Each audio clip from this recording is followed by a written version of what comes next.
Now all of those kids are about to graduate from high school, and you're seeing like a drop off in college enrollment. So there are definitely real world impacts to population changes. But when you include immigration and you include the world as a whole and not just the West, we are still on track to be growing people.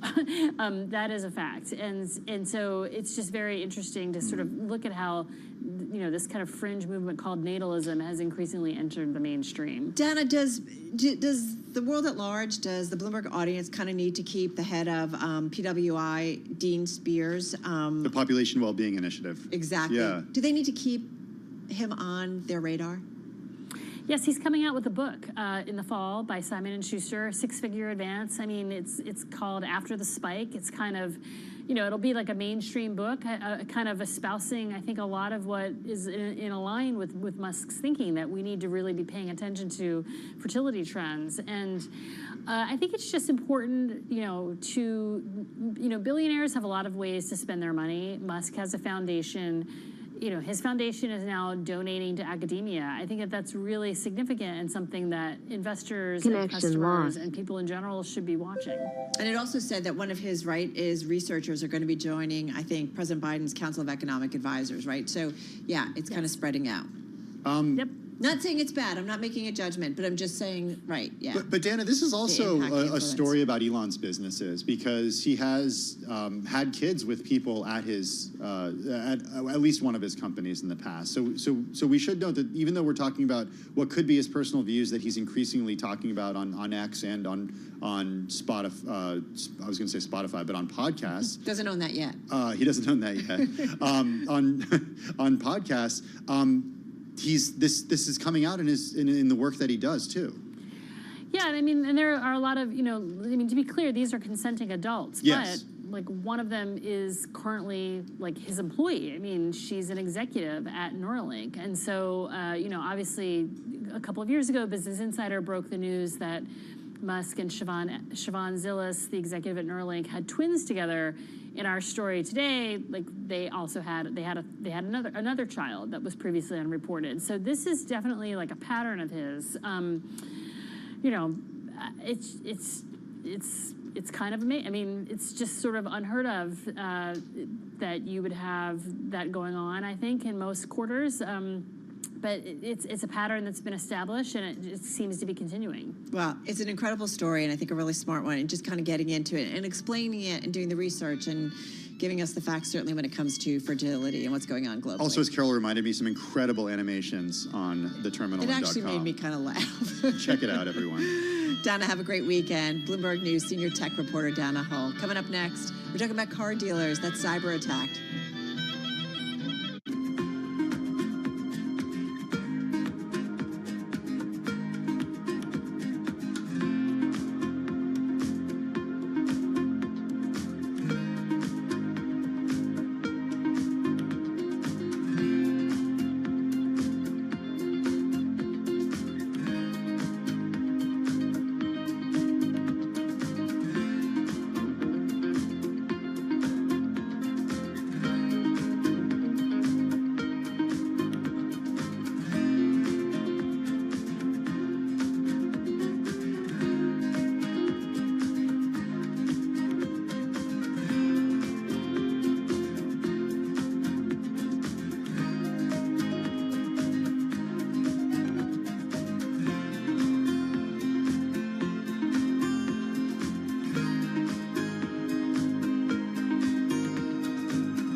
It's 3:21 on Wall Street. We do check markets all day long at Bloomberg. We've got the Dow holding on to a gain. 39 minutes to go ahead of the closing bell. S&P, NASDAQ, both in the red, right to the numbers here.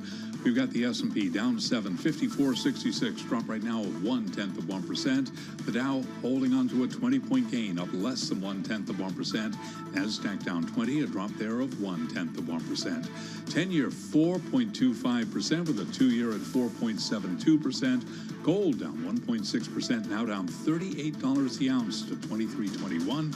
West Texas Intermediate crude is down 0.8%, 80.67 for a barrel of WTI. As for the broader economic backdrop, Veronica Clark is U.S. economist at Citigroup. I think the data now have more clearly slowed, and I don't have trouble convincing people that the economy is slowing like I did a couple months ago. But yeah, it does feel like to us that this has been a very gradual slowing, how cycles usually begin, and we might now be at that tipping point where you enter this non-linear weakening where you really do get layoffs that build on each other, and that would be obviously a much worse economic backdrop. Veronica Clark of Citigroup. American Express has agreed to acquire Talk for $400 million from Squarespace, adding a service that helps customers book dining and other hard-to-get reservations at exclusive venues. American Express little changed, up less than 0.1%. Squarespace also little changed, up less than 0.1%. NVIDIA down now by 3.2%, all part of a broader tech sell-off. I'm Charlie Pelleton. That is a Bloomberg Business Flash. Hey, thanks so much for that update, Charlie. Do appreciate it. A dealership in Phoenix is handwriting paper contracts, engaging creditworthiness using guesswork, Carol. Wait, what is this, the 1950s? Yeah, a Jeep owner in Alabama keeps calling about when a replacement part will be in stock. A family in New Jersey is waiting for word on when they can take delivery of their new Audi. Yeah, such is life for auto retailers and their customers across the United States and Canada. This after CDK Global, we talked about this week. It's a software provider to some 15,000 dealers, was waylaid by debilitating cyber attacks, the barrage beginning June 19th, costing U.S. dealers a burst of business on a federal holiday. CDK has warned that a second incident yesterday likely to keep its systems down for several more days. I mean, this is pretty serious. This is kind of like putting it, like just stopping it. Yeah, Keith Naughton over in Detroit on our program yesterday called this program the spine of the automotive industry. This is how they do it. So to understand how something like this can happen, in this day and age, we're joined by Wendy Whitmore, Senior VP and Head of Unit 42 at the publicly traded cybersecurity firm Palo Alto Networks. Wendy, before we get to the most recent and prominent hack that we were just talking about, explain what exactly goes on at Unit 42 at Palo Alto Networks. It's described by your team as a special forces unit at the company. What are you guys up to there? That's accurate. So we're really the eyes and ears and the feet on the ground, bringing to life the work that Palo Alto Networks does as a whole, right? Which is providing solutions for our clients in their most troubling times. And so our team to respond to attacks. We're having, ironically, some problems Not with a cyber attack. Not a cyber attack, we don't think, with Wendy's connection. They're going to get it fixed over there. We're talking to Wendy Whitmore, Senior VP and Head of Unit 42 over at Palo Alto Networks.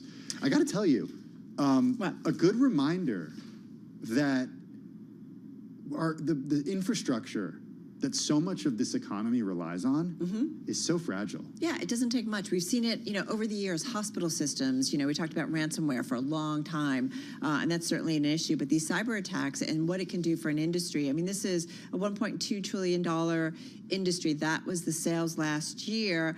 And this is when it's at the end of a quarter, there's a sales push, there's a lot of stuff going on. We've talked about how we're almost halfway through in terms of the trading year, but for companies, often they're looking at the end of quarter, and that is certainly something, right? You know it from an auto dealer when they're looking to do dealers. So this is an important time, and you wonder, like what it means, what impact it has. Holidays big for going and shopping for a new car? Absolutely. Yeah. Yeah, I've done it. Yeah, people are off. Yeah. The stores are open. Get the family together, go and look at that new minivan. Right. Make sure everybody fits in there. Go to sign the paperwork. Oh, sorry, the paperwork's not working because of this hack. Like it just slows things down. And then do you kind of maybe think, well, maybe I don't want to do this right now, or maybe I'm going to wait for a better offer. Representatives for Ford, VW, Mercedes-Benz, and BMW all confirmed some of their dealers use CDK and said they're working with those affected by the disruption. Other car companies didn't immediately respond to requests for comment. So we've been reaching out to get an idea of kind of the size and scope of this impact. Okay, let's go back to Wendy Whitmore over at Palo Alto Networks, Senior VP and Head of Unit 42. Wendy, you were explaining what Unit 42 does. I do want to get an idea from you about how companies and industries really can stay safe when critical infrastructure such as this can be taken down by a hack. Yeah, so I think the reality is attacks like these and the recent attacks we've seen throughout the globe really underscore how interconnected all the systems are. And so in order to be more prepared for these type of attacks, the work we do proactively to help organizations test their defenses in advance, to be able to have holistic and comprehensive detections at the endpoint, the cloud, the network is critically important, and more so now than ever. We're also leading into a year where we've got Olympics, we've got major US elections, and we're anticipating that attackers are really observing the playbooks and seeing what works and are going to continue to try to disrupt more and more businesses. Wendy, we always talk about, when it comes to cybersecurity, it's like a little bit of a whack-a-mole. And so I'm just curious how you guys are thinking about it. How do you stay ahead? Are we ever really going to be ahead? Because as soon as companies like yourselves, you figure stuff out, those who are doing cybersecurity attacks, they figure out a different method. Well, it's like the old, question of why do robbers attack banks, right? And it's because that's where the money is. And so unfortunately, or fortunately today, the data is where the money is. So that said, I take a pretty optimistic view. I've seen our defenses continue to increase. And I think with AI, even though there are challenges that the attackers are leveraging, the reality is that businesses have a tremendous amount of opportunity to leverage AI as a defense mechanism to accelerate processes that previously were manual and to really be able to identify these attacks in real time, which is the key to limiting their impact. Hey, Wendy, we've talked a lot in recent weeks about the shift in spending in the C-suite this year, as we've seen some of the SaaS companies fall out of fashion and their shares fall this year as a result of companies saying, okay, well, we've been spending for years on the cloud, for years on cybersecurity, and for years on SaaS. We want to start getting into AI. We want to start getting into the hardware side of things, and they're shifting that spending to the hardware, to servers, to chips. And look, we've seen that play out with shares rise of companies that are in that space. How concerned are you that companies are taking their eye off the ball with this shift in spending?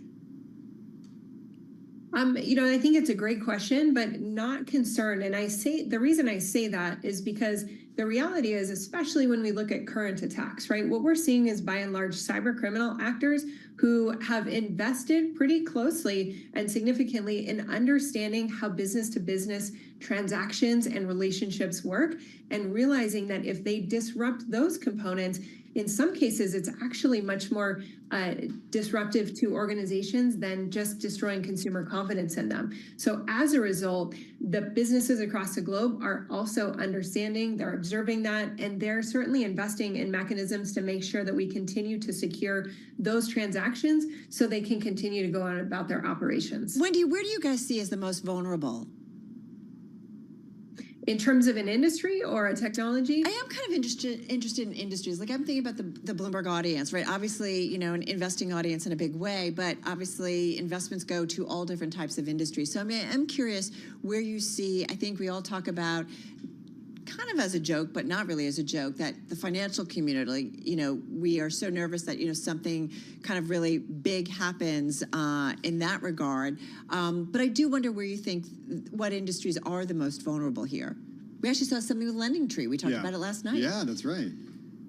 Right. So we continue to see from a targeting perspective, financial services, manufacturing, and then government actually on the rise. And so manufacturing and financial services have long been in the crosshairs of these type of attackers. But what you're seeing from a recent healthcare or hospitality or manufacturing component is that any industry that relies on these business to business transactions where they have a vendor and a supplier network related to being able to do their business, if attackers can disrupt that chain, then what they're thinking is that these organizations are more likely than to pay a ransom. And so I think the reality is that means every industry is pretty vulnerable right now. The more that we can prepare in advance for these type of attack scenarios, obviously close as many of these open windows as possible in advance of an attack is really a critical key. And there are organizations that are doing that on a daily basis that you're not hearing about in the news. Interesting. Okay, so I always like to end conversations when I talk to folks like you about... On an upbeat note? No, well, truly, like, you know, you see the dangers that are lurking out there each and every day on a company level. What are you doing to protect yourself online, and like, what's one thing you can leave us with? Yes, I think as an individual consumer, everyone has heard do not have the same password in every account. That has never been more true. Use multi-factor authentication and passkeys as much as possible to protect your critical information. Make yourself a much harder victim to compromise than people around you, and that is certainly a good piece of advice for your individual protection. Amen. I'm multi-factor. I like that a lot. And I'm, you know, when they're like, can we suggest, you know, that, you know, and it's like the different letters, different. Yeah. Go for it. Yeah? Yeah. Oh, yeah. I hate it. I know. And You gotta use a password it's really hard manager when you're or- sharing, like, you know, streaming services. I would know what you're talking about. I have no idea what Says you're the talking innocent Tim Stenevec. Yeah. Wendy, thank you so much. Have a great weekend. Wendy Whitmore, Senior VP, Head of Unit 42 over at Palo Alto Network. about. Do you have any streaming services that I don't subscribe to that I can get the password up from you? No. Okay. I have enough people on it. I've been denied access. My small little Access family. denied. A big thank you, as Carol mentioned, to Wendy Whitmore over at Palo Alto Networks. Hey, coming up, we're going to drive to the close with Vince Signorello, the global macro strategist at Bloomberg News. First up, though, a check on the latest world and national news. Amy Morris in the Bloomberg 99 newsroom in D.C. Hey, Amy. Hi, Tim. The U.S. Supreme Court upheld a federal law which bars firearm possession by people under domestic violence restraining orders in a ruling that tempers the court's expansion of constitutional gun rights. Duke Center for Firearms Law Executive Director Andrew Willinger says he was watching this to see how broad the decision would be. The majority basically says that when there's some evidence that a person poses a threat of harm to another person, then that individual can be barred from possessing guns consistent with history. Justice Clarence Thomas was the only dissenter. Michael Bloomberg, the founder and majority owner of Bloomberg LP, the parent of Bloomberg Radio, is a donor to groups that support gun control, including Everytown for Gun Safety. The Supreme Court is also getting a request from a longtime advisor to former President Donald Trump that he remain a free man. Bloomberg's Nathan Hager explains from Washington. Steve Bannon is asking the High Court to keep him out of jail while he fights his conviction on contempt of Congress charges. Bannon is due to begin a 4-month jail sentence on July 1st for refusing to comply with subpoenas from the House January 6th committee. A divided federal appeals court upheld that sentence this week. Last month, an appeals court denied Bannon's attempt to throw out his conviction. During trial, Bannon was kept from telling jurors that he was advised by counsel to ignore the congressional inquiry. In Washington, I'm Nathan Hager, Bloomberg Radio. A Nevada state judge has dismissed a criminal indictment against 6 Republicans accused of submitting certificates to Congress falsely declaring Donald Trump the winner of the state's 2020 presidential election. Clark County District Court Judge Mary Kay Holthus says prosecutors chose the wrong venue to file the case. Nevada Attorney General Aaron Ford says he'll take it directly to the state Supreme Court. Global news 24 hours a day and whenever you want it with Bloomberg News Now. I'm Amy Morris, and this is Bloomberg.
3:40 on Wall Street. We do check markets all day long here at Bloomberg. We got 20 minutes to go ahead of the closing bell. We are looking at a mixed market right now. The Dow higher, S&P, NASDAQ, both in the red. Triple witching Friday. We'll have our Vince Signorella putting on his witch's hat. He'll have more on the markets coming up in just a moment. S&P right now down 6, 54.66. Drop there of 0.1%. The Dow higher by 10. Little change right now. NASDAQ is down 17 for the NASDAQ Composite Index. A drop there of 0.1%. 10-year 4.25% with a 2-year that's yielding 4.72%. Gold down 1.6%, 23.22 the ounce, and West Texas Intermediate crude down 0.7%, finishing the week above $80 a barrel, 80.68 right now on WTI. Cannot ignore Nvidia today, part of a broader tech sell-off. Nvidia shares down by 3.2%. Nvidia now at 126.55. Bottom line, we're looking at a mixed market. S&P, however, on track for another winning week. It will be 3 in a row for the S&P 500 index. I'm Charlie Pellet, and that is a Bloomberg Business Flash. I'm driving in my car. I turn on the radio. How about you let me drive? Oh, no. Who's gonna drive you home? Honey, please, I'll do the driving. Drive on. Excuse me, I want to drive. It's the question that drives us. This is the Drive to the Close. That funky music will drive us till the dawn. On Bloomberg Radio. All right, everybody. I'm just going to put it out there. This is going to be my favorite segment of the day. I got to tell you. Maybe of the week. I'm just going to put it out there. When Charlie Pellet heard that else. Vince Signorella was coming on the program, he got so excited. Carol, just now, screaming, Vince! You couldn't hear it yet. The love for you in this studio is strong. We're talking about Vince Signorella, global macro strategist at Bloomberg News. He's not in the studio, but he's joining us on Zoom from White Plains. Vince, how are you? I'm doing okay. How are you guys doing? It's been a while. It has been a while. Is everything falling into place? Vince, you love us too, right? This isn't just unrequited love. You love us too? You've had a full plate. Oh, absolutely. Okay. Of course. He's full of love. I miss you guys. I have to say I'm going to cheat because I was listening a little bit earlier to when you were talking with Alex and Paul on Bloomberg Intelligence. But triple witching, you've seen a lot of market cycles. What's the important thing about it, or not important thing? So, I mean, I guess, and this is a bit of a guess, to be honest. There are a lot of things you can do with options at expiry. You would think because we've had such a bull run that with options leaning 11-1 more for calls than puts, you've got a lot of things expiring today that are in the money. A lot of things you can do with that. Obviously, you're going to allow them to expire in the money.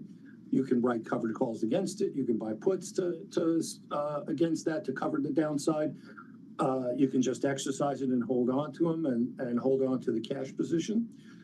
Or you can cash out and go home and take your profit. With about I think it's about $5.5 trillion expiring today. And volumes up 60%. It looks like these positions are rolled over, and the bull market is, well, I wouldn't say expected to continue, but I'd say those who own these options are thinking that this market is going to continue. And it looks like they're holding it in the cash market at the moment. We'll see. It'll see how it plays out. We did mention, I heard you guys mention NVIDIA down today.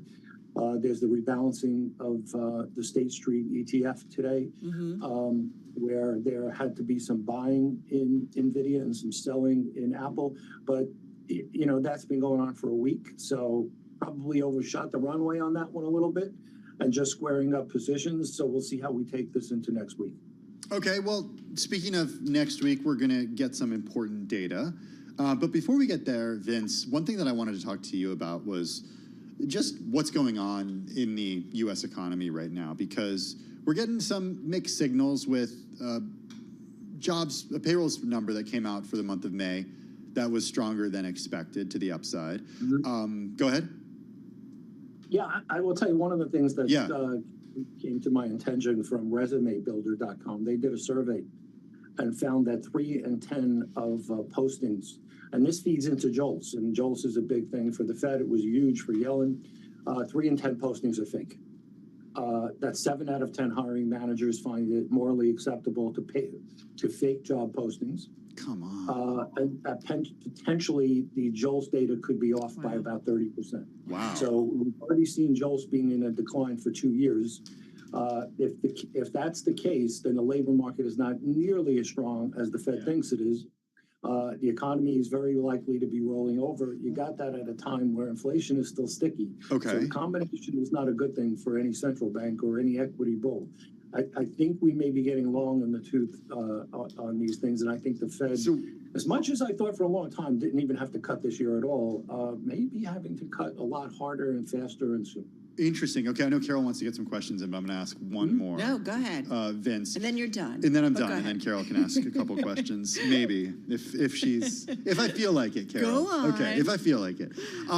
Vince, where should we look for the weakness to emerge? Where should we look for those cracks to appear? We had a great story from Enda Curran about the CEO of a large convenience store chain. Yeah.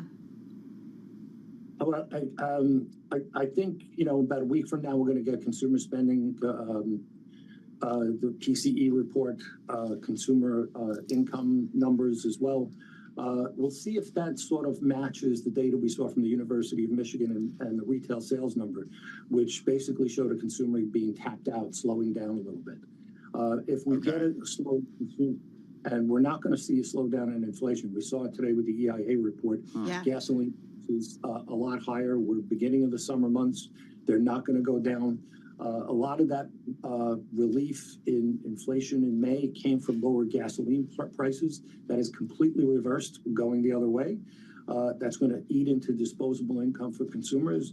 It's setting up for a very, very long, slow grind summer, a lot of back and forth. Oh. We'll see how the data plays out, but it looks like the economy's slowing and it looks like inflation isn't.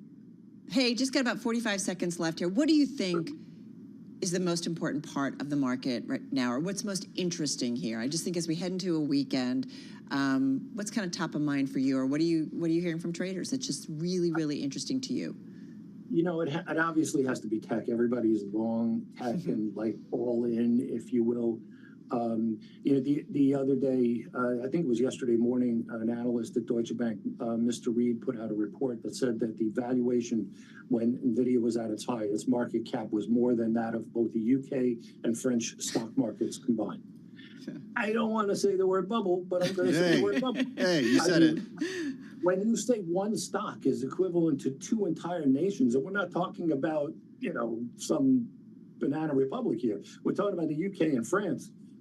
Something is rotten in Denmark, and that would make me very, very uncomfortable. I'm not talking about tulips, but I'm not buying any flowers this weekend. Well, that's a great way for us to wrap up with you. Hey, Vince, have a great weekend. Really great to get some time with you. Our Vince Signorella, he's global macro strategist at Bloomberg News, joining us there from White Plains. Did he just quote Shakespeare? Something is rotten in the state of Denmark? I think he did. Vince Signorella. I know. Kind he of just never ceases to Renaissance surprise market me. man. Oh, he really is. I know. He's a pretty cool dude. He's, just seen a lot of cycles. I love, too, that he's talking to traders in and out. So you kind of get a feel of what they find interesting. And, these run-ups that we've seen in some of these names, pretty remarkable. Yeah, it is. That alone NVIDIA doesn't mean bubble, but sometimes you have to think So about. NVIDIA has a more than $3 trillion market cap. You go back to January of 2023. Yeah. Less than $400 billion then. The stock has risen around 800% since then. And isn't there someone who said that it's going to hit like $5 trillion by this year? I saw that in notes that you had sent earlier in the week. Right? Has put a target that I think it's $5 trillion this year. Trillion. But we'll this see. year? I thought it was this year. All right, now I'm going to have to double check. Okay. I'll have to go through it. But it's just something to think about, right? And this is why when we talked with Nancy Tangler, she said, okay, what's really important is what we start to hear from companies. And as we go into the next earnings season, what they say about what happened in the second quarter, more importantly, what they say about for the second half of the year. Did you drop something? My shoe fell off. Talk about getting comfortable here in the These studio. chairs are really high up, and if you lose, you can lose a shoe sometimes. There is this thing. They are so high that when we drop something, we're just like... Very loud. Oh. Yeah, sometimes a shoe falls off. It's a little behind the scenes. Sometimes a shoe falls off. Sometimes a market wraps up, which is what we're going to get to. Got about 10 minutes left in the trading session. They're playing us off. Tim's going to get his shoes. We're going to take a break. You come back to us in just a few minutes. This is Bloomberg Business Week.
headlines on Bloomberg Radio.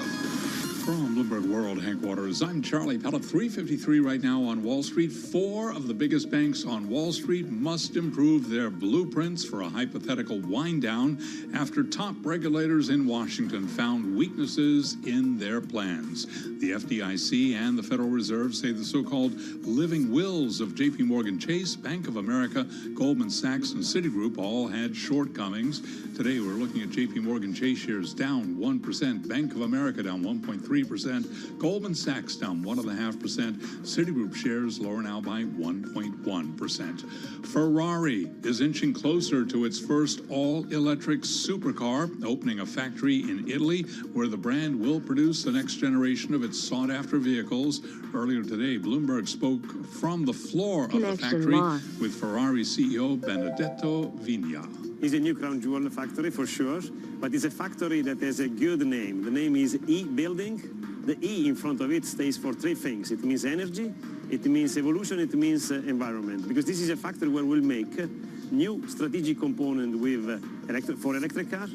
We will make all the cars that we intend to make for the future, and then we will do everything in full respect of the environment. That's the name of this factory, E-Building. CEO Benedetto Vigna of Ferrari, the E-Factory in Maranello, will make Ferrari's first ever EV from late 2025 alongside hybrid models and cars powered by combustion engines. Ferrari uses the ticker symbol RACE, R-A-C-E, and shares are trading lower today. We've got Ferrari down by 1.4%. And those are our top company stories at this hour. I'm Charlie Pellet, and this is Bloomberg. You're listening to Bloomberg Business Week with Carol Messer and Tim Stenevec on Bloomberg Radio and Television. Hey, just want to clarify, we talked about NVIDIA. It was Hans Mosesman over at Rosenblatt earlier this week hiked his price target on NVIDIA to 200, to a street high of 200 from 140. Remember, they had the stock split a couple weeks ago. So we're talking about a valuation nearing $5 trillion. This would be in the coming year, nearly $5 trillion in the coming year for NVIDIA, which is right now at about $3 trillion even. Wow. Where do you want to go? Where do you want to go? I want to go to a little place called New Jersey Transit. Oh, do you really? I do. It's not something that you actually deal with day to day, despite the fact that you live in New Jersey, is it? No, yeah, my transit is not the New Jersey transit system. It's different. Count your lucky stars this week, Carol Master, because it's not been good. We saw major delays on New Jersey Transit and Amtrak into New York City this week. And some people say that commuting by train has never been worse. It's creating havoc, right? Wreaking havoc on the so-called return to office push. Yeah, that's what's interesting, right? So bosses are increasingly demanding that workers get back to the office. Mass transit not making it easy. 3 major delays on Amtrak and New Jersey Transit, as Tim mentioned, into New York City this week. Some people really just complaining, and rightfully so, many would say. They quote our Bloomberg team of reporters. One individual, 30-year-old media influencer, marketing lead at a beauty company, luxury beauty company in New York City, says taking New Jersey Transit from Union, New Jersey has become an absolute nightmare. She said her commute home on Thursday, which normally takes 2 hours, took 4 hours. The delays haven't just affected her this week. This has become the norm, and it's just never been this bad. Pre-pandemic, it was never like this. We all who deal with mass transit have noticed what? We do. I will say there were a couple really bad years pre-pandemic for public transit. Not just New Jersey Transit, though. The New York City subway. 2019 was a terrible year. But you do really wonder when people are like, listen, why do I have to do this? I can easily do my job from home. And unless we can fix this, actually, it's going to be a problem because if I try to go to work and then can't get to work or it takes me so long, I'm not going to be as productive for you. So let me just stay at home. Look, if you want the city to thrive, then you need functioning mass transit. And I think that's where lawmakers need to get involved and understand that if people can't get to work, then nobody's buying those salads. The tax revenue is not going to be happening. Those it's a big offices change. are not going to be occupied. It's a big change in our world. If they can't get to work. All right, we're not going to solve it certainly in the next few minutes. What we will, though, come to some conclusion is wrapping up the trading day and the wrapping week. We're going to head over to our TV colleagues. That's because the closing bell starts right now.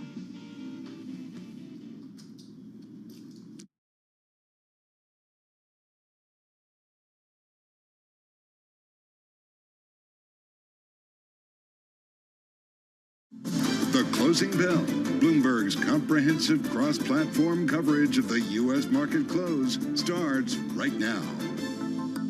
And right now, we are 2 minutes away from the end of the trading day. Romaine Bostic and Scarlett Fu here to take you through the closing bell. And that's our global simulcast. It begins right now with Carol Master and Tim Stenovic in our radio booth as we welcome our audiences across all of our Bloomberg platforms. And that includes, of course, our partnership with YouTube. Closing out the week here on a slightly different tone than where we started. Carol Master, though, some price distortions because of the options expiries happening today. Also known as triple witching. I know you guys have been talking about it. We all have at Bloomberg. But yeah, that's a really good point. Having said that, in a week that was an interesting one, right? No trading on Wednesday because of the Juneteenth holiday. We had some records on the S&P 500 and the NASDAQ.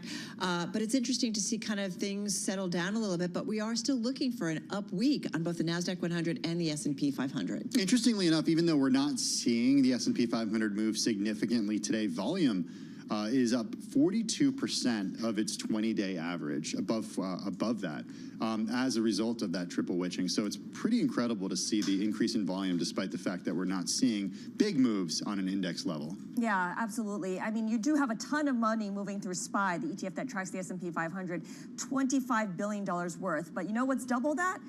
The amount of volume in NVIDIA, 52 and counting, almost a $53 billion worth of shares changing hands. Yeah, and it gets to a big question, though, too. I mean, everyone's so focused here on the options expiry, what people are exiting, but I am kind of curious to see what people enter into. Is this sort of people will just re-up new contracts in the same old stocks like NVIDIA? Do they rotate into something else that isn't NVIDIA, isn't AI? Right, what comes out after this, right? Where do they go? That's an important thing. And that's going to really set the tone, I think, for the next few months of the year. Let's walk you through the numbers here on this Friday afternoon. Again, take some of this price action with a grain of salt because of the triple witching, but you are seeing some green on the screen, particularly for the Dow Jones Industrial Average and the Russell 2000. The Dow up about 14 to 15 points. That's only a fraction of a percent here on the day, but some people will take it. The S&P lower by about 8 points or 1/10%. The NASDAQ down by a similar amount on a percentage basis, 0.2% to be precise there. But the Russell 2000 holding in the green, up about 0.2%. S&P 400 mid-caps and Dow Transports also posting similar gains on the day, Carol. All right, back to the S&P 500, Romaine, I go, and you've got about 295 names actually gaining ground. Can you name all 295? If we had time, but would you guys really want me to do that right now? Probably not. All right, 204 to the downside and 4 unchanged. Scarlett, over to you. All right, let's take a look at how the sectors fared on this fairly mixed day for the S&P 500 at least. Only one sector finishing up or down by more than 1%. That would be consumer discretionary, and that's largely on the strength of Etsy. Communication services gaining about 2/3 of 1%. Healthcare eking out a gain there. And on the flip side, NVIDIA, Broadcom, and Micron driving the tech sub-index lower by 0.75%. Energy and utilities also weaker. Do people still use Etsy? Some people do. I think it's good for birthday presents. They are. Actually, you can find some really cool things. Jewelry. Oh, yeah. By the way, my birthday's coming up in a few weeks. Yeah. Ooh. Yeah. Okay, yeah. I'll put that on the list. What should we get him? What should we get him? Don't worry. I'll put a list on your desk. Okay, thanks. Knitted socks? Yes, sure. Okay, we're on it. All right, let's get to, I can't name all of the gainers in the S&P 500, but here are some that were moving to the upside. I have to say, it was really kind of tough to come up with names. Tim giving me a little bit of an assist here. SPR, Spirit Aerosystems. This went up about 6%. You guys know the news. Rallying after there were reports, Reuters reporting Boeing is nearing a deal to buy back the company after substantial progress in separate talks over the work its former subsidiary undertakes for a rival Airbus. Basically, Airbus and Boeing are kind of, dividing it up, if you will, and the programs that they do for each of them. But so Spirit, definitely an outperformer in today's session. A company with almost kind of a similar ticker, Sarepta Therapeutics, up 30% in today's session. Company's gene therapy receiving expanded U.S. approval to include more children with a deadly muscle disease, expanding the market for a controversial treatment that still hasn't proved its benefit in clinical trials, but nonetheless, investors moving into this one in a big way. And then we have FactSet. FDS is the ticker. What? I thought you were going to stick with the S's. You thought I was going to do what? Stick with the S's. I know. I tried. Looking for patterns here. Alliteration a little bit. Yeah. FactSet, top of the S&P 500, $16 billion market cap, as I mentioned, up almost 4%. The company, it's a financial data and software company, boosting its adjusted earnings per share forecast for the full year.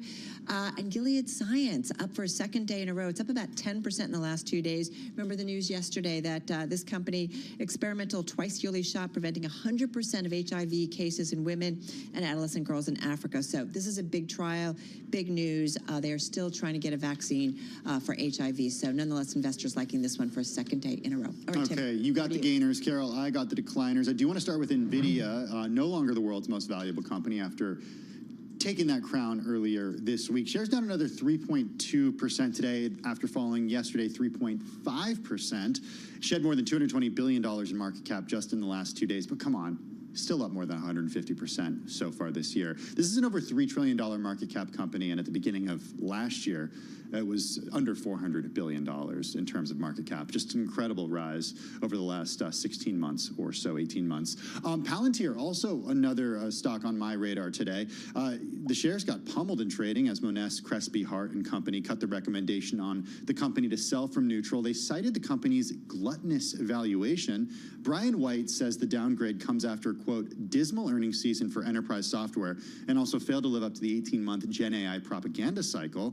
Here's what he said, quote, the market will increasingly shun software stocks with excessive valuations. Palantir shares today falling by over 6%. And Micron Technology, ticker MU, shares fell today after Alethea Capital cut it to hold to take a breather following the stock's strong gains over recent months. Shares falling today by more than 3%. Analyst Warren Lau says in a note that Micron now trades above its historical 2.5x price-to-book ratio. All right, let's take a look at the yield space. A bit of a reversal from what we had seen the previous couple of weeks here on a weekly basis. We are looking at a 10-year yield that is higher than where it started off the week, but as you can see here on a daily basis, we did see a modest drop here. You're basically looking at declines here of not even a full basis points here, so a modest drop in yields, but we should point out that really it's less about the price action today and really a lot about what we're seeing in the options market as well as the CFTC positioning in the future space, and that positioning still points to further downsides for yield. So remember, we could see a resumption here to the downside, particularly after we get to some of these quarter-end rebalancing. Yeah, that's a really good point. So we'll be tracking that. The other thing we've been tracking, obviously, is kind of where the economy is. We're getting a lot of data. We keep hearing people talking about a softening, kind of getting a little squishy, maybe mixed numbers, if you will, when it comes to the labor market. Having said that, our Endicur, and I think you guys were talking with him as well on television, he actually sat down and talked with the head of a big owner of convenience stores around the United States. He's been in this business for a couple of decades, and what he's seeing is that customers, he's seeing some softness, and in particular, that customers are looking for value. They were talking about Ari Kotler, the chief executive of Arco Corp. They have Admiral, Apple Market, Breadbox, Corner Mart, Handy Mart, Jets, Jiffy Stop, Express Stop, Easy Mart, and more. He says they operate in, quote, real America. Yeah, they have a good view on what people are buying. He says he's never seen promotions like they're seeing right now. He's running promotions on hot dogs and pizza. He's also saying that people are trading down from cigarettes to other tobacco products that are less expensive. I'm wondering how many people are buying, whether the buying of lottery tickets has gone up or gone down in this kind of environment, because that's a consistent seller for all of these convenience stores. My son worked at 7-Eleven one summer, and he said that like 80% of the customers came in, they were regulars, they were buying lottery tickets. Interesting, yeah, and it's interesting too. We've heard this from some other places as well, particularly when it comes to the lower income spectrum, people even trading down from that level, so maybe that becomes a bit of an issue. Another story that we've been keeping an eye on, Scarlett, and I know you kind of flagged this earlier here. This involves American Express and TOC. Have you tried to get a dinner reservation in this town lately? I don't go to places like Per Se and Jean George, but if I did, then I would use TOC. Yeah, I don't because believe that at all. I don't. I like Shake Shack.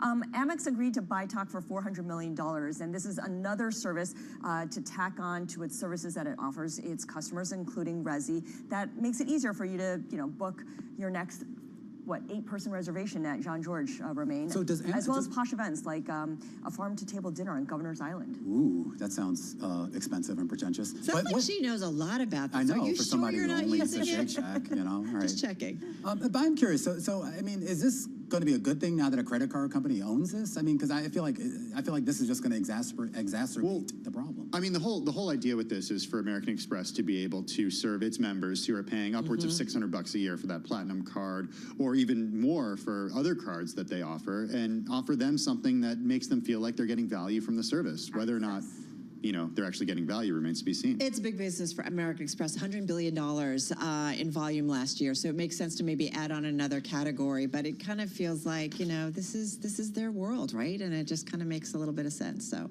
I don't know. Although they're really growing with the younger population. Apparently, Gen Z is really into Amex. I've read that recently. So Gen Z and baby boomers. Gen X is not into I love it. Amex, is it? Gen X, yeah, no. Gen X is the We best. don't count Let anyway. me just say, give a shout out to Gen X. We're awesome. I agree. Yeah, okay. Underrated. We're awesome. Underrated, thank you. Truly an underrated generation. Forgotten. All right, guys, that's a wrap. Have a great week and a safe weekend. We will see you again. Our cross-platform program, Closing Bell, radio, TV, YouTube, Bloomberg Originals. We will see you again, same time, same place on Monday. This is Bloomberg Business Week. Insight from the reporters and editors who bring you America's most trusted business magazine, plus global business, finance, and tech news as it happens. Bloomberg Business Week with Carol Masser and Tim Stenevec on Bloomberg Radio. It is Bloomberg Business Week, and summer is officially here, and it's certainly hot enough in much of the country, including here in New York City, where we're experiencing the season's first heat wave.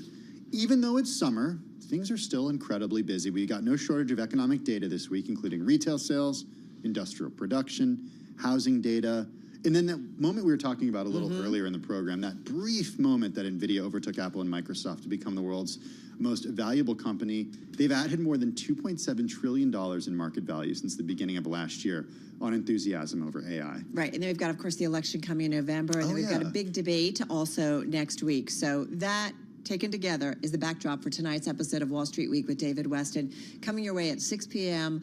Wall Street time on Bloomberg Radio and TV. David joining us right now in our Bloomberg Interactive Broker studio. A lot going on, but we've got to ask you about the debate going on between Larry Summers and Donald Trump. Courtesy of things that were said on, your interviews with Larry Summers. Yeah, if you remember last week, Donald Trump had just been up to Capitol Hill and threw out an idea that maybe we replace much or all of the income tax with tariffs. Right. Larry was on with us right after that, and he said this is like the worst idea in the economic history of the United States, I think was his expression. And then there's a podcast, as you know, called All In, that they had Donald Trump on for like 45 or 50 minutes. Right. And they asked him about Donald Trump and what he thought about, he asked him what he thought about what Larry Summers had to say. And surprisingly, to me at least, he said, I have a lot of respect for Larry Trump. He's an independent thinker. He says what he thinks. And then he went on to say how much he loved tariffs, which was the opposite of what Larry was saying. Love you, but. Yeah, exactly. So we actually have Larry on this week talking in part about that, about tariffs, and he doubles down and says, in fact, one of the things he said is, when he heard about the Laffer curve, he thought it was a really, really bad idea. He said, this idea is so much farther outside the mainstream thinking economically. Well, let's break it down a little bit and kind of explain why someone like Larry Summers would argue that it's not a good idea. When we talk about tariffs, oftentimes we talk about additional taxes being put on consumers here in the end market where those tariffs are put on. So let's say a president puts tariffs on an EV battery, for example. Well, if that battery becomes more expensive, who pays for that battery? Consumers. Exactly. Yeah, so it's a tax. It's money, and Donald Trump keeps talking about there's a revenue source, which is true. It goes into the Treasury, but it comes out of the purses of you and me and all the people who are buying things. That's right. I mean, there are times, obviously, when there are abuses of trade systems where you have to impose tariffs, without a doubt. But Larry basically says, look, it raises inflation because things are more expensive, and it actually can also stagnate the economy at the same time, because he said, if you think we're going to do this and other people aren't going to do it to us, you've got another thing coming. And so you're really going to curtail international trade, and you're going to curtail growth. So that's where he said last week it would be the mother of all stagflations, was his expression. So, Larry, you can talk with him. You do talk about inflation, you talk about Fed policy, you talk about tariffs, but you guys also get into areas like AI. So talk to us a little bit about that. Well, we asked him about that specifically this week. I mean, as you know, he went on the board of OpenAI when they went through that whole folderol about who was running the place, and they brought him on. And he's been spending, I know, a lot of time on it. And we said, look, we can't ask you about confidential things you can't tell us about. But if you recall, Larry was the first one that really raised ChatGPT, at least with me, when it first came out, and said, this is really a big deal. And so what I asked him basically was, well, what have you learned since then? So in your experience, both with OpenAI and more generally, what did you learn? And surprisingly a little bit to me, one of the things he went to is government regulation. And this is part of what he said about government relations of AI. As companies, as a society, we cannot leave war to generals, and we cannot leave AI only to AI developers.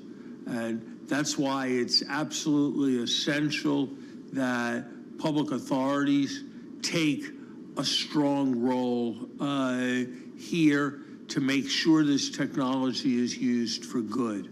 So obviously Larry feels pretty strongly about this. I should say he pretty quickly then said, but authorities should not try to stop it, because if the government tries to stop it, it'll just go to bad places. You know, you have to regulate and make sure It's not it's going to in go the right away. places. It'll just find a different way to come out. It's too big. I think one thing that people could be critical of when it comes to lawmakers or regulators making rules about AI is whether or not they understand the technology and they know what type of safeguards to put up, David. Right. And listen, it's beyond my ken. I'm not so an expert in this at all. But I'll repeat what Sam Palmisano has told us, the former head of IBM. What he says is, from his experience with regulating tech, the important distinction is the regulators should regulate uses, not the technology. They don't know enough to regulate it. They'll get it wrong. But they can regulate uses. I think that we're seeing some versions of this with social media right now. Right. I don't have to get into algorithms, but I can say I don't want that happening. Right. It raises the question, at least in my mind, if we need some sort of nuclear arms treaty globally around this type of technology. Well, you know, one of the people who early on, Mustafa Suleiman, who wrote a book about this, who is one of the earliest people, he said that immediately we should be having bilateral discussions with China that are essentially like the arms control negotiations, where we agree we will not do certain things. Both of us agree not to do certain things with AI. So he raised that a year or two ago when he wrote that book. And we've had him on and he's talked about that. He feels very strongly about that. We do need some form of an international agreement, because it's international. It's not any single nation. One thing I want to get to that you guys cover, that you cover this week, is about Russia's influence in West Africa. And I just feel like Africa, the continent overall, you know, we've had stories over the years about whether it's China and so on and so forth, the access to some of their minerals and so on and so forth, their rich resources. But it's just interesting, some of these alliances that we continue to, and the impact we're kind of beginning to feel. I'm so glad you raised that, because this is a little off the beaten track, and it's one that I said I really want to have somebody cover West Africa, because I don't think we've been paying enough attention. If you're in geopolitics, you're talking about Ukraine, you're talking about Gaza, South China Sea, there are lots of things to talk about. But Russia has really made substantial inroads into West Africa. There have been a series of coups, as you know. There's governance that is questionable at best over there. It has been a French area of influence, but the French have had to pull back. The U.S. has had to pull back, and the Russians going. Actually, it's a successor to the Wagner Group. You remember that? Yeah. They're still in there, and they've got troops in there, and there are a lot of very valuable minerals involved. We could have been having this conversation a decade ago about China's Belt and Road Initiative. Exactly, but that's part of the point, exactly, Tim, because I tend to think of China going into Africa. I hadn't thought about Russia going in, but they're really moving in fairly aggressively, and it's something we need to look at. So we have Ian Bremer on from Eurasia Group talking about that. Is he worried? What is it like? Oh, yeah, sure. It's a big problem. But but it's tied in part with France. He's also very worried about the French elections. He thinks Macron, from Macron's point of view, maybe he thought he didn't have a choice, but he said the word he used was dangerous, because you have an alliance of the left that he thinks Macron was not anticipating, and you have obviously Marine Le Pen and the right party, and he said it's a very dangerous situation, particularly when it comes to European-wide things such as Ukraine, for example. Before we let you go, I want to get to just teasing out your interview with Glenn Hubbard, formerly Dean of Columbia Business School. He's a professor there now in finance and economics, also former Council of Economics Advisors chair.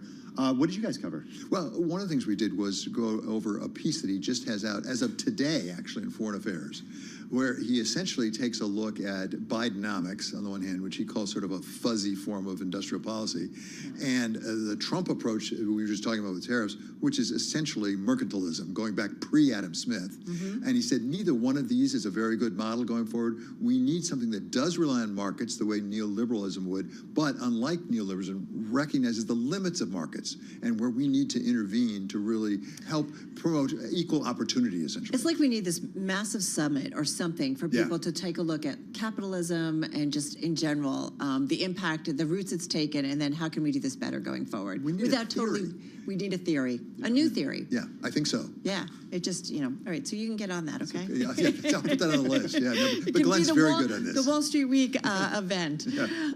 Looking forward to it. David, thank you so much, as always. David Weston, of course, host of Bloomberg Wall Street Week. That you can catch on Bloomberg Radio and Bloomberg Television at 6 p.m. Wall Street time. Hey, up next, the London trader turned distiller. We got with us in the Bloomberg Interactive Broker studio in just a few minutes the founder of Natterjack Whiskey, back with a rare offer. This is Bloomberg.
It's 421 on Wall Street. We do check markets all day long here at Bloomberg. The Dow higher, S&P, NASDAQ both lower. S&P down 8 to 54.64. A drop today of 0.2%. The Dow up 15, a gain of less than 0.1%. NASDAQ down 32, a decline of 0.2%. 10-year yield 4.25% with a 2-year that's yielding 4.72%. Gold down $38 the ounce to $23.21. A drop for gold of 1.5%. 1.6%. West Texas Intermediate crude down 0.8%, ending the week just above $80, $80.63 for a barrel of WTI. NVIDIA's run as the world's most valuable company did not last long. Shares of the semiconductor giant have fallen 6.7% in the last 2 days, erasing over $220 billion in market cap and dragging the company from its place as the world's top stock. NVIDIA shares today down 3.2%. So again, recapping, stocks ended the day mixed with the S&P down 8, a drop of 0.2%. I'm Charlie Pellet, and that is a Bloomberg Business Flash. Well, I'm a whiskey, a rock and roller. There's what I am. All right, everybody. So our next guest, I think we last caught up, it was St. Patrick's Day. It was very appropriate. But as many folks know, we don't need an excuse to drink whiskey, Irish whiskey to be exact. I think that's fair to say. There's also Scotch whiskey, U.S. whiskey, Canadian whiskey. There's more. And listen, this is a big market, a global market. There's lots of players, but we want to bring in one who's got his own little take on it. And back with us is Aidan Meagan. He's founder of Natterjack Irish Whiskey, and he joins us once again in our Bloomberg Interactive Broker Studio wearing shorts because it's hot out. Dead right. It's hotter in New York than it is in Texas. You are speaking my language. I come in and out every day here wearing shorts. Everybody gives me a hard time. I was instructed by my wife not to wear shorts, so thank you for outing me on that. We just did a story about shorts, no shorts in the office, and we did a whole segment on it because apparently some people are like, yeah, it's really hot, why not? It's gotten casual, and others are like, you can't do it. But you can it's do really it. okay. You can do it. I can do it. You can do it. How are you? Amazing. Really, really good. Yeah, thank you for having me back. It's been a few months. Tell us how things have been going. Things have been going great. So, look, we've been traveling to anyone who will have us to go and promote the whiskey. We're now in 14 states in the US. We'll be in 20 by the end of the year, and then with a bit of a tailwind, 25 by St. Patrick's Day when we open up New England. So it's just been incredible. The reception to the whiskey's been great, and we got national distribution through Total Wine and More, which was massive because we won Irish Whiskey of the Year for 2024. Those recognitions are important, aren't they? They are, yeah. We've talked about it with our own Kate Crater on the restaurant side in terms of like different global recognitions, global recognitions, what it means for a restaurant. But for you guys, these are things that move the needle. Yeah, and the previous winners are like the 2022 bottle that won is a 30-year-old Irish whiskey, and it's $2.5 a bottle. Ours is 80. So you talk about value, and everyone loves value, right? It doesn't matter who you are. So it was really just an incredible award, and it was really well taken. It opened up these kind of chains, and we've just opened up a big chain in Texas as well. So these are massive for. Look, I think we've got a good story, but people are like, where can I buy it? And it's really frustrating when you're like, well, there's local liquor store on 6th, and you're just like, that's not a compelling story. So this changed this year. It's been amazing. So talk about that process of going state to state here, because I think a lot of people who've lived in different states might understand that local and state liquor laws vary drastically across borders. Absolutely. So it's really tough on a distribution level, especially if you're a small independent player, to succeed here. How do you do it? So you partner with, in our case, I can only speak to our case because we're not with one of the big distributors. Yeah. We're with individual distributors in each market. So what we do is we go, we educate them, we incentivize them incentivize them by bringing them along in the journey, right? So meet them, spend time with them, spend time in market with them, telling the story, so that they can then effectively tell the story as well. That's a slow process. Oh, it is, absolutely. I think I was home 2 days in May. So you're on the road. It is pounding the pavement, but that's actually what we've got to do. But then you add to the team, right? So we're now up to, we've 8 reps. We've a national sales director. We're just about to hire a national marketing director.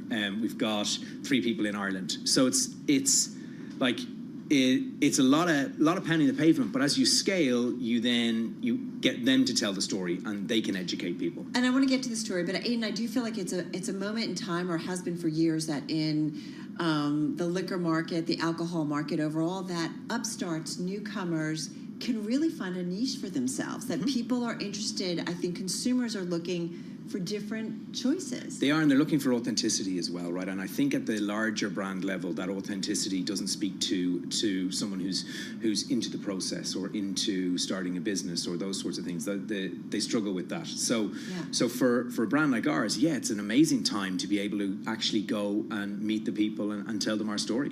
Remind us of your story. For those, Tim wasn't here. I wasn't here. He was March like, he said, 15th. because I missed us when you guys did this.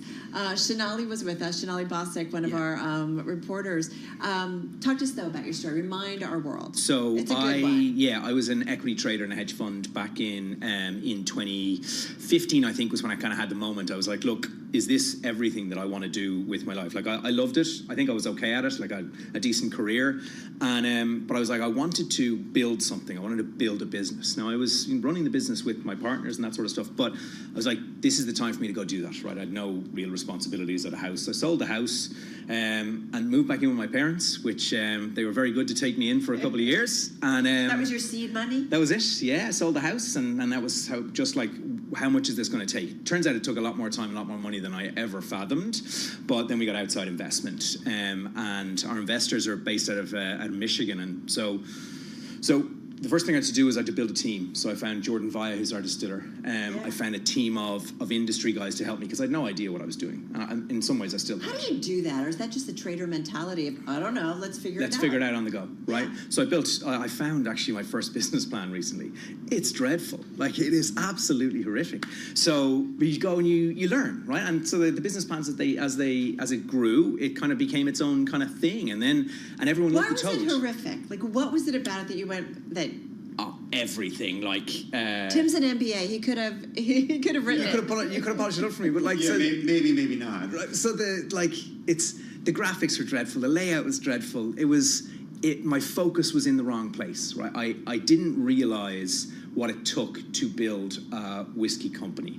I had this idea: we'd buy a building, we'd put in stills, and we'd wait for 5 years, and then of course no one has any problem with the execution risk of someone who doesn't know what they're doing it for 5 years and then finding out if what they did sells, right? Yeah. So I just didn't understand that, and it took a long time to kind of get my head around that. The 5-year time horizon is some seriously delayed gratification here. I mean, it's not like you're throwing an app on the App Store. Correct. The minimally viable product to see if it actually resonates with consumers. Like, this thing has to hit or else you're out of luck. It does, right? And but I also think what I didn't want to do was what a lot of my peers had done, which is release a vodka or a gin. And that was I did know what I wanted to do was very clearly. Yeah, you and I could have a gin in 12 hours. So it could get a bathtub. Tim and Aidan's gin, boom. Yeah. Right. So I know what Tim's not doing over the weekend.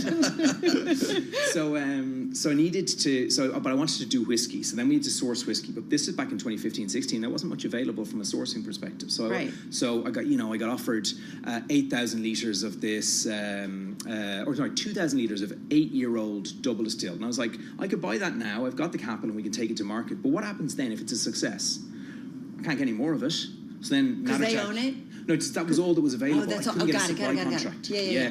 So I learned that I wanted a plan for scale. That I wanted to go for something that could really take off, and if it takes off, that there's not going to be any breaks on it. So what I didn't want is to have a huge success and be like, okay, you can have some more in 5 years when everyone's forgotten about it and you sit around going bankrupt. So we held off until we could get that proper supply contract that would allow us to grow, and we've now secured 5 years worth of what we need for the growth trajectory that we're on. So it's been amazing, but that meant we had to push it back a year, and that's a year. Don't forget, me in my parents' basement. They're like, "What are you doing?" I'm like, "Well, I can't." How old were you? Yeah, love you. 35. Not being judgy. No, 35. It's like that's what parents are for. They take you in when they need to. Well, exactly. But then I met my wife, and I was like, I need to move out. You can't go back to the parents' house. You can't. No. Hey, but she loved you then. So yeah, right. That's a big deal. Exactly. But you also had to deal with the pandemic. Yeah, and that put us into a kind of a tailspin, right? So we had initial investors who weren't happy with how it goes, and the weird thing about the pandemic is, Pernod Ricard and Diageo, the big companies, were doing really well because they own every part of the shelf. Yeah. So if you wanted a $20 or $120 bottle that were $2,000, they own everything. We had one SKU, right? So it's like, who's taking a punt on a €50 bottle of whiskey? Because we got the pricing wrong as well during the pandemic, and so sales slowed, but they actually continued in the US. because we pivoted a little bit we were able to pivot because of our display box into the off-prem. The US, by the end of the pandemic, we were in kind of 9 states, and that was pretty amazing. Wow, which really kind of gives you some momentum, right? Yeah. On the other side. Hold on, we have about a minute left, and then we're gonna do some news, and then we're gonna come back. But when you expand to a new state, how much do sales grow? Very briefly. At the start, very small. You've got to go. You've got to program. So it's not just being available. It's about educating the folks who are around so you those do areas. shows. We go to shows. We educate. We do staff trainings in chains of bars or in. Because bars have got to be huge, right? And you try and get onto cocktail lists, and then you try and get the placement in the right place behind the bar so that people can see. Because the toad, people do call out the toad. So yeah, the toad on the bottle. I gotta say, like, there are times like I'm buying wine, I'm like, I kind of like that bottle, what it looks like. Your bottle is pretty cool, and we're gonna get into the toad in just a moment because you guys have actually been doing some really honorable stuff around that and making sure that the toad stays around for a long time. We're gonna come back to Aidan Meagan. He's founder of Natterjack Irish Whiskey. We might even sample some. Oh yeah. It is Friday. Maybe it is Friday. It's 5 o'clock almost somewhere. It's no, it's 5 o'clock somewhere. Good enough. It's almost 5 Good o'clock enough here. for us here. Feels like it should be 5 o'clock. All right, folks, you are listening and watching Bloomberg Business Week. Carol Massar along with Tim Stenevec. Let's get a check on the latest world and national news. We got Amy Morris in the Bloomberg 99.1 newsroom in Washington, D.C. Hey, Amy. Killed, 6 wounded, including 1 law enforcement officer. A shooter opened fire this afternoon at a grocery store in Arkansas, just outside Little Rock. It is not clear if the shooting happened inside or outside the store. Authorities say they're going to hold a briefing later today. The Supreme Court upheld a federal law barring firearm possession by people under domestic violence restraining orders in a ruling that tempers the court's expansion of constitutional gun rights. Duke Center for Firearms Law Executive Director Andrew Willinger does not think this decision would open the door for any future gun legislation. It's somewhat narrow in that the court doesn't squarely confront even other related issues like banning convicted felons from possessing guns, for example, those convicted of nonviolent felonies, and sort of leaves those for another day. Justice Clarence Thomas was the lone dissenter. The Supreme Court is getting a request from a longtime advisor to former President Donald Trump that he remain a free man. Bloomberg's Nathan Hager has more from Washington. Steve Bannon is asking the High Court to keep him out of jail while he fights his conviction on contempt of Congress charges. Bannon is due to begin a 4-month jail sentence on July 1st for refusing to comply with subpoenas from the House January 6th committee. A divided federal appeals court upheld that sentence this week. Last month, an appeals court denied Bannon's attempt to throw out his conviction. During trial, Bannon was kept from telling jurors that he was advised by counsel to ignore the congressional inquiry. In Washington, I'm Nathan Hager, Bloomberg Radio. A Florida judge is holding hearings to decide if special counsel Jack Smith can remain on former President Trump's classified documents case.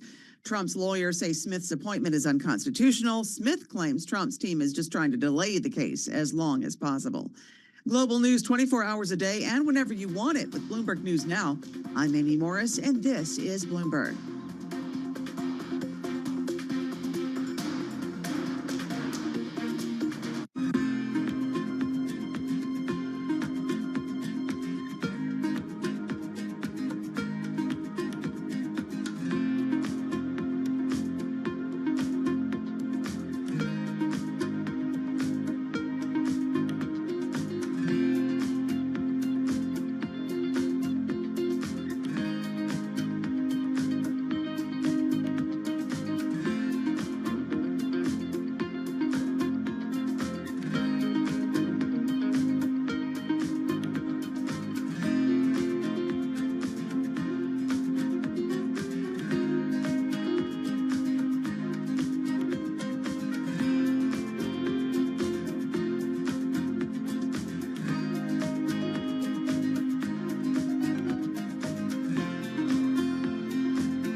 It's 4:40 on Wall Street. We do check markets all day long here at Bloomberg. Another up week for the S&P 500 index, 3 in a row.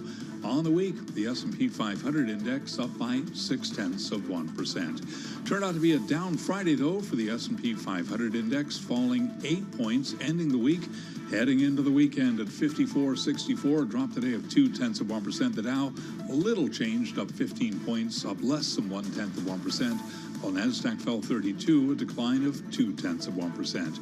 10-year at 4.25%, the 2-year yield 4.72%. Spot gold down $38 the ounce today to $23.21, a drop of 1.6%.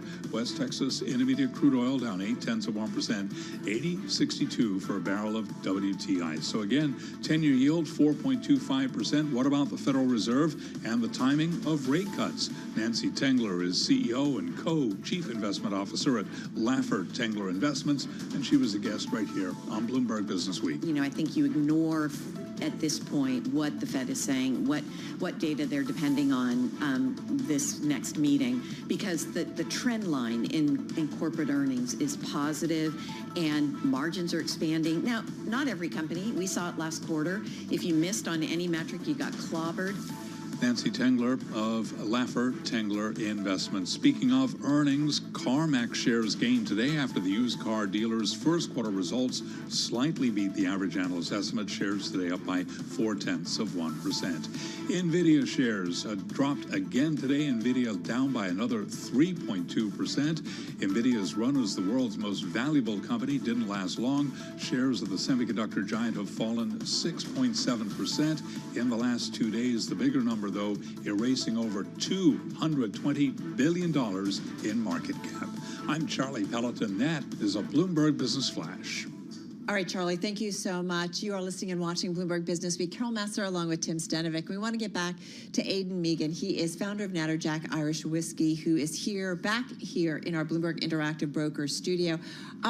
You brought us something. We want to talk about the mistake. Yeah. What is the mistake? So our blend, for blend 1 and for cask strength, it spends 3.5 years expert and 1 year virgin oak, right? So I thought we'd taken out in 2020 our blend 1 blend and put it into steel containers for the next time we needed to do it.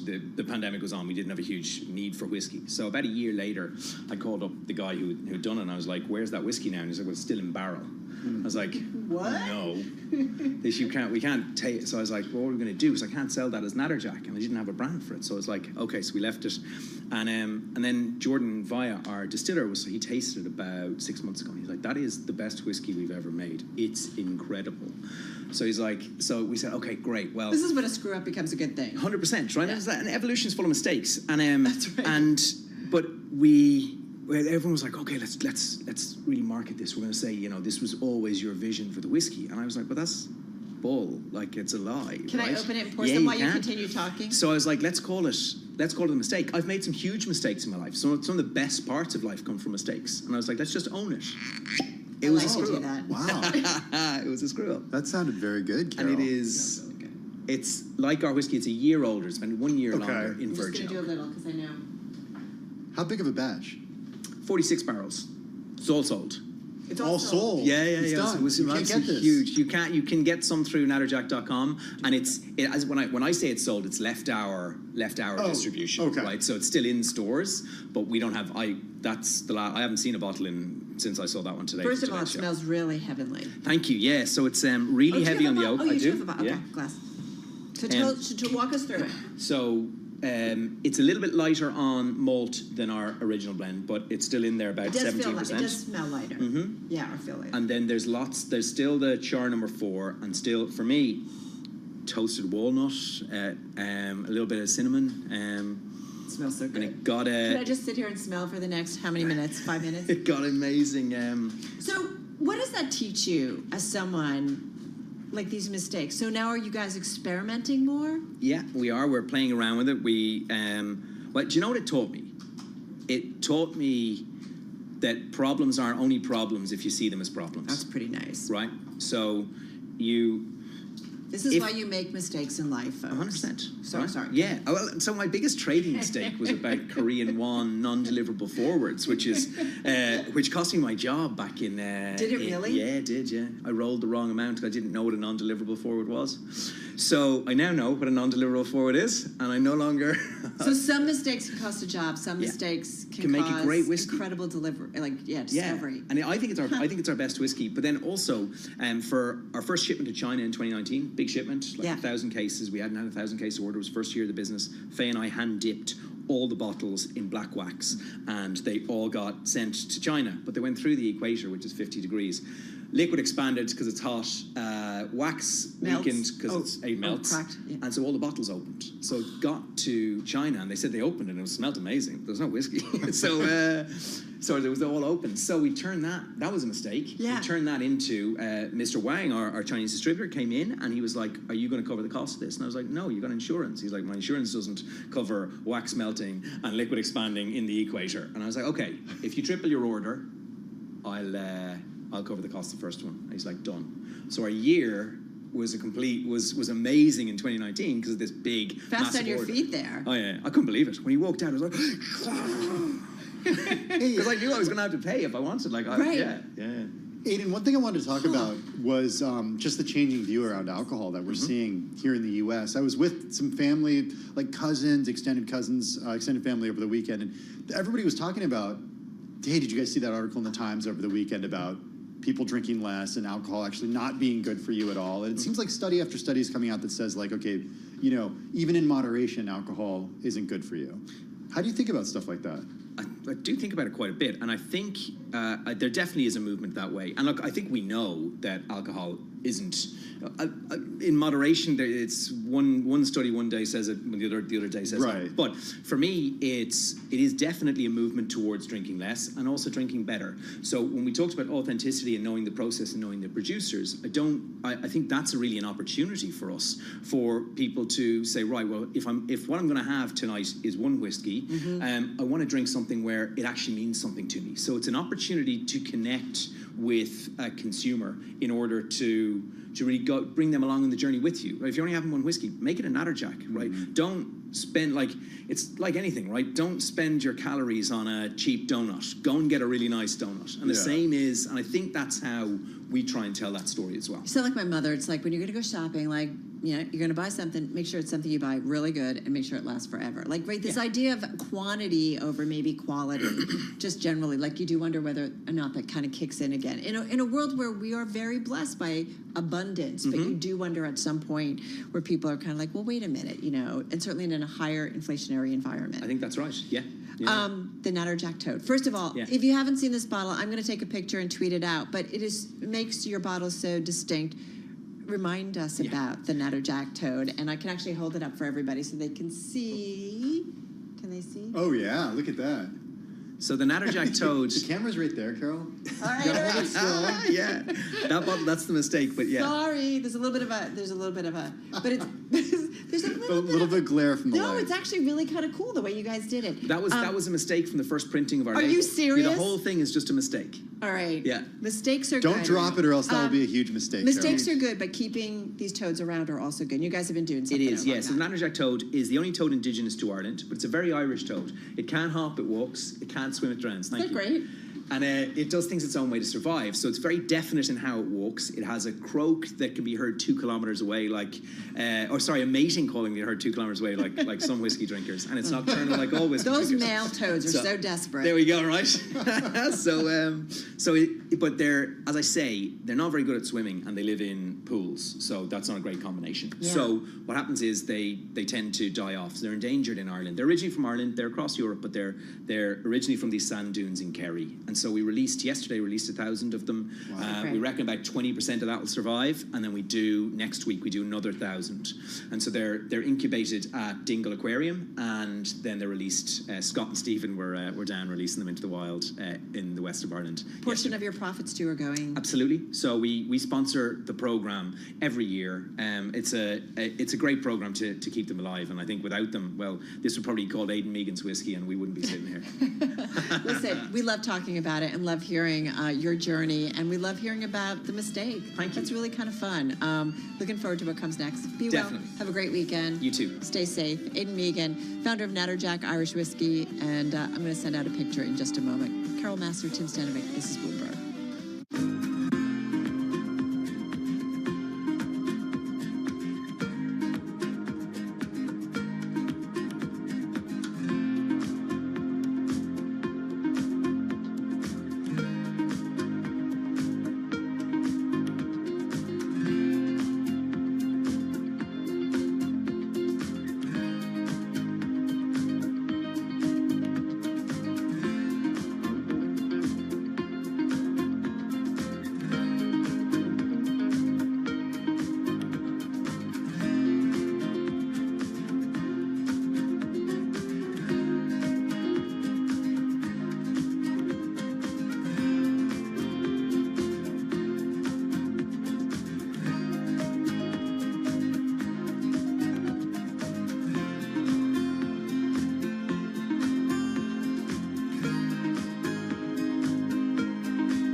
company news headlines on Bloomberg Radio.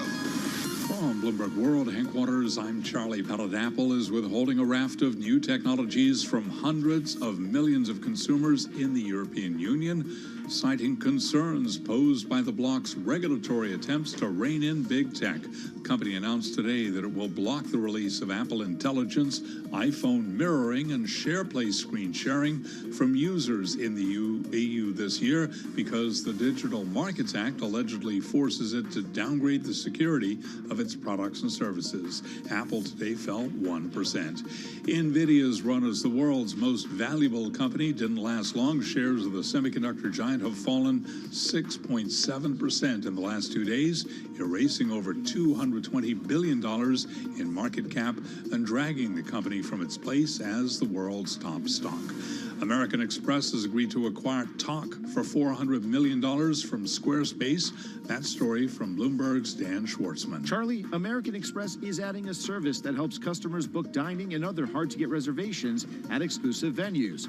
Talk provides reservations, table management, and event ticketing to around 7,000 restaurants and other entertainment outlets. It complements Amex's Resi Business, which it acquired back in 2019. Restaurants are a major spending category for Amex customers, exceeding $100 billion in volume last year. Charlie? And that's Stan Schwartzman reporting. Today we did have shares of American Express advancing by just about 0.1%. AXP now at 230.38. Squarespace today up by just about 0.1%. Squarespace 43.72. And those are some of our top company stories at this hour. I'm Charlie Pellet, and this is Bloomberg.